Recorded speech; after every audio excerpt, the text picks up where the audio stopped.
आणि मी रोह्याच्या जाहीर सभेत सांगितलंय, या लोकसभेला हा रोह्या तालुक्याचा त्यांचा 7-12 आनंद गीते कोरा केल्याशिवाय राहणार नाही.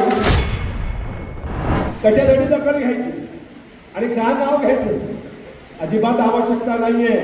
या वेळेला मी तुम्हाला एकच सांगतोय, इथे ज्याने कुणी मला चिठ्ठी पाठवली त्याला मी सांगतोय, जे काय तुम्हाला वाटतंय, कारण ते स्वतःला इथले सम्राट आणि विचित्र सम्राट समजतात की माझ्या एवढा मोठा राजकारणी कोण नाहीये, बरोबर ना.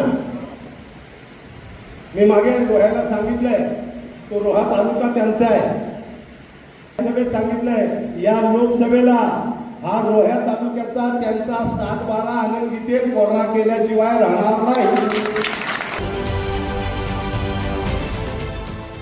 देश विदेशातील प्रत्येक घडामोडींचे लाईव्ह अपडेट मिळवण्यासाठी आता साम टीव्हीच्या सर्व सोशल मीडिया प्लॅटफॉर्मला लाईक, फॉलो आणि सबस्क्राईब करा.